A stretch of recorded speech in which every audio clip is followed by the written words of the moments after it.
दोस्तों अगर आप भी 2 TB या 4 TB की SSD परचेज करना चाहते हो ना, तो ये वीडियो डेफिनेटली आपके लिए है। पूरा देखना और ध्यान से समझने की कोशिश करना ताकि आपसे कुछ गड़बड़ ना हो जाए, लेने के बाद फिर आप रिग्रेट ना करो कि ये मैंने क्या कर दिया। ठीक है, तो जो कोई भी SSD आप परचेज करना चाहते हो, किसी भी कंपनी की हो, लेकिन अगर वो 2 TB या 4 TB की SSD है तो आपको इस चीज का खास ध्यान रखना है। ओके, तो जनरली होता क्या है SSDs में कि अभी आप साइज वाइज देखने जाओगे ना किसी भी SSD में, चाहे हम सेडा की बात करें, M.2 सेडा की बात करें या M.2 NVMe की बात करें, Gen 3 वाली, Gen 4 वाली, सबकी कहानी है। अगर हम साइज वाइज बात करें तो 4 अलग अलग कैपेसिटी में वो SSD आपको देखने को मिल जाएगी।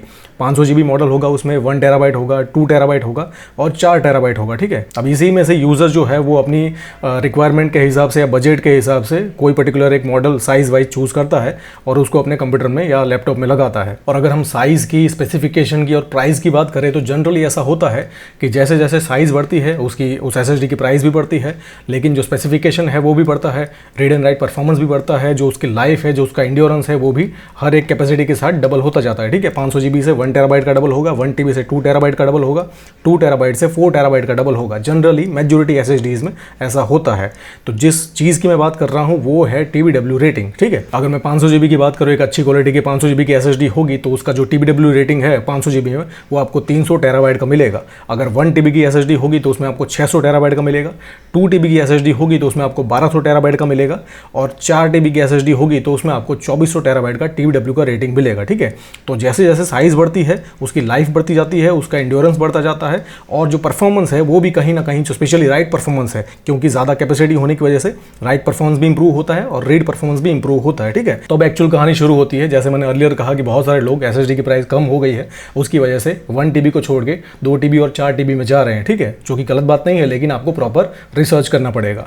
तो ये है हमारी SN570 WD की Gen 3 की फाइनेस्ट क्वालिटी की SSD, अभी यही है। ठीक है, तो बहुत सारे लोग 1 TB को स्किप करके 2 TB में जाना चाहते हैं। तो अगर 1 TB की प्राइस देखोगे तो 4,500 से 5,000 के बीच में आपको मिल जाएगी। अगर मैं इसके स्पेसिफिकेशन की बात करूं तो इसमें आपको TLC 9 फ्लैश मेमोरी मिलती है, एक DRAM लेस SSD है, HMB का सपोर्ट है और इसका जो TBW है वो 600 TB है। वहीं पर ही अगर आप 2 TB वेरिएंट सिलेक्ट करते हो तो प्राइस ऑलमोस्ट डबल से भी थोड़ी सी ज़्यादा बढ़ जाती है या डबल के आसपास रहती है, लेकिन जो इसका TBW रेटिंग है वो डबल नहीं है। ठीक है, जैसे मैंने जनरली कहा था कि 2 TB की होगी तो 1200 TB का होना चाहिए, लेकिन इसमें 900 TB ही है। कंपनी तो क्लेम करती है कि इसमें भी TLC 9 फ्लैश मेमोरी है, लेकिन फिर भी इसका TBW रेटिंग कम है। तो इस चीज़ का खास ध्यान रखना। बहुत सारे लोग अभी ये 2 TB की SSD परचेज कर रहे हैं। WD बहुत ही रेप्यूटेड ब्रांड है, उसकी वजह से SN570 क्योंकि बहुत पॉपुलर SSD है। अगर मैं 500 GB 1 TB की बात करूं, लेकिन अगर आप 2 TB वेरिएंट परचेज करना चाहते हो ना, तो मैं आपको सिंपली कहना चाहूंगा इस SSD को रहने दो। अब ये है SN580, अभी जस्ट लॉन्च हुई है। Gen 4 की उनकी बिल्कुल लो क्वालिटी की SSD कंसिडर कर सकते हो। तो इसकी भी सेम कहानी है, DRAM लेस SSD है, TLC 9 फ्लैश मेमोरी है, HMB का सपोर्ट है। 1 TB की अगर मैं बात करूं तो वो आपको 4,500 से 5,000 के बीच में मिल जाएगी। उसमें आपको 600 TB का TBW रेटिंग मिलता है। लेकिन अगर आप 2 TB में जाते हो, गलती से पता नहीं था उसकी वजह से, तो इसमें आपको 900 TB का ही TBW रेटिंग मिलता है। प्राइस है वो डबल हो जाती है, लेकिन जो TBW है वो 1.5 गुना ही होता है, यानी कि 1.5 गुना लाइफ।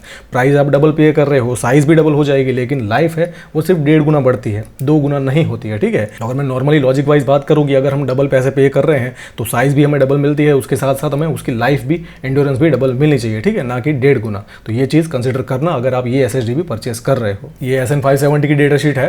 1 TB में देख लो, TLC 9 फ्लैश मेमोरी है, 3500 के आसपास परफॉर्मेंस भी मिलेगा, लेकिन TBW रेटिंग 600 है जो कि स्टैंडर्ड है। लेकिन जैसे ही हम 2 TB में जाते हैं, यहाँ पे भी TLC लिखा हुआ है, परफॉर्मेंस भी उतना ही है, लेकिन जो TBW रेटिंग है वो सिर्फ 900 है, यानी कि 1.5 गुना, डबल नहीं हुआ, जो कि डबल होना चाहिए। ठीक है, ये SN580 की डेटा शीट है। 250 GB, 500 GB, 1 TB और 2 TB में SSD मिल जाती है। ठीक है, TLC 9 फ्लैश मेमोरी का ही यूज करती है, 4 GB के आसपास इसमें आपको परफॉर्मेंस मिलेगा। अगर आप 250 GB लेते हो तो इसमें आपको 150 का TBW मिलता है, 500 GB में 300 का मिलता है, 1 TB तक भी 600 का मिलता है, यहाँ तक स्टैंडर्ड है। लेकिन जैसे ही 2 TB में आते हो, यहाँ पे अगेन 570 की तरह 580 में भी 900 TB का TBW है, जो कि सही नहीं है। मेरे हिसाब से 1200 होना चाहिए था। तो अगर आप WD में ही परचेज करना चाहते हो, बहुत सारे लोगों को ऐसा होता है कि भैया मुझे WD की कोई 2 TB की NVMe SSD अच्छी से बता दो जो मैं परचेज कर सकूँ। ठीक है, तो SN570 को और SN580 को दोनों को रहने दो। उसमें 2 TB में आपको 900 का ही TBW रेटिंग मिलेगा। उसकी बजाय आपको जाना चाहिए, अगर आपको WD में ही जाना है तो SN770 बहुत अच्छी क्वालिटी की SSD है, Gen 4 की SSD है, 5 GB तक परफॉर्म भी करती है। अगर आप SN580 के साथ जाते हो तो 10,800 के आसपास उसकी प्राइस थी और 4 GB के आसपास ही परफॉर्म कर पाती है। अगर आप इसके साथ जाते हो तो 5 GB के आसपास परफॉर्म करेगी। TLC 9 फ्लैश मेमोरी है, HMB का सपोर्ट है, DRAM लेस है और SLC कैशिंग इसका बहुत अच्छा है और 2 TB में आपको एक्जैक्टली 1200 1600 का TBW रेटिंग मिलेगा, जबकि उसमें 900 का ही था। ठीक है, अब दूसरे ऑप्शंस की भी बात कर लेते हैं जब NVMe की बात चल रही है तो ये देख लो S70 ब्लेड, ऑलरेडी हमने बहुत सारे वीडियोस बना रखे हैं, बहुत ही अच्छी क्वालिटी की SSD है। 2 TB वेरिएंट अभी आपको 10,000 के आसपास मिल जाता है। 7.4 गीगाबाइट तक भी टच करती है। TLC 9 फ्लैश मेमोरी है, DRAM भी है, ऑन बोर्ड हीट सिंक भी आती है।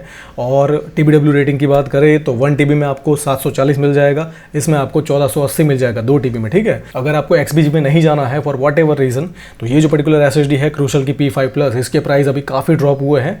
जो क्रूशल की P3 और P3+ है उसको लेने के लिए मैं आपको स्ट्रिक्टली मना करूंगा, क्योंकि वो QLC 9 फ्लैश मेमोरी वाली SSD है। इससे भी सस्ते में मिल जाएगी आपको 2 TB वाली, लेकिन फिर भी आपको उसको परचेज नहीं करना है। उसका TBW रेटिंग भी बहुत कम होगा because of QLC 9 flash memory. ठीक है, लेकिन ये TLC 9 फ्लैश मेमोरी वाली SSD है, DRAM भी है और 6.5 गीगाबाइट के आसपास परफॉर्म करती है। तो अगर आपको क्रूशल में जाना है NVMe में तो ये SSD अभी सबसे बढ़िया है। 11,800 के आसपास आपको 2 TB का वेरिएंट मिल जाएगा। फाइनली KC3000 मेरी ऑल टाइम फेवरेट। इसका अभी ये जो 2 TB वाला वेरिएंट है ना, इसका प्राइस काफ़ी कम हुआ है। ठीक है, ये 16,000 के आसपास चल रही थी, लेकिन अभी पिछले कुछ दिनों में ही इसकी प्राइस काफ़ी कम होके 12,500 के आसपास हुई है। ठीक है, तो इसमें आपको TLC 9 फ्लैश मेमोरी मिलेगी, DRAM भी है, 7 गीगाबाइट प्लस भी टच करती है। और अगर हम TBW रेटिंग की बात करें तो 1 TB में 800 मिलता है। इसका 2 TB वेरिएंट है, इसमें आपको 1600 का TBW मिलेगा। ठीक है, तो ये SSD भी अगर आप चाहें तो परचेस कर सकते हैं। ओके, सो आई होप कि मैंने इस वीडियो में आपको जो भी बताया, जो भी समझाया, समझ में आ गया होगा। मेरा ये जो पूरा वीडियो बना के आपको सब कुछ दिखाने का जो इंटेंशन है वो यही है कि अगर आप 1 TB को छोड़ के 2 TB या 4 TB की SSD परचेस करना चाहते हो तो बहुत अच्छी बात है, लेकिन आपको थोड़ा सा अलर्ट हो जाना है, थोड़ा सा अच्छे से रिसर्च करना है कि जो भी पर्टिकुलर आप SSD परचेस कर रहे हो। यहाँ पे तो मैंने सिर्फ आपको WD की SSD दिखाई है, क्योंकि मैंने जितना भी रिसर्च किया उसमें जितनी भी SSDs मेरे सामने आई है उसमें ये जो WD की ब्लू कैटेगरी की SSD है उसमें ही ये पैटर्न देखने को मिलता है। ठीक है, लेकिन आप कोई भी SSD परचेस कर रहे हो, अगर 2 TB या 4 TB में जा रहे हो तो आपको ये रिसर्च करना है, स्पेशली उसका TBW रेटिंग खास देखना है कि कंपेयर टू 1 TB वो डबल होता है या नहीं। ठीक है, अगर डबल नहीं होता है, 1.5 गुना होता है या उससे भी कम होता है तो उस SSD को गलती से भी परचेज नहीं करना है, क्योंकि अगर आप डबल प्राइस पे कर रहे हो तो उसका जो TBW है, उसकी जो लाइफ है, कैपेसिटी है, इंड्योरेंस है, वो सब कुछ डबल होना चाहिए, तभी आपको डबल प्राइस पे करना है। ठीक है, खरीद लो उसके बाद पता चले कि यार मेरे पूरे पैसे वेस्ट हो गए, तो ऐसा नहीं होना चाहिए। और इसीलिए स्पेशली मैंने ये वीडियो बनाया है। आई होप कि जो भी बताया, जो भी समझाया, आपको सब कुछ सही से समझ में आ गया होगा। जितनी भी SSDs मैंने आपको इसमें रेकमेंड की है उसका लिंक आपको डिस्क्रिप्शन में मिल जाएगा, लेकिन फिर भी कोई इशू है तो पूछिए, I definitely answer you. Thank you so much.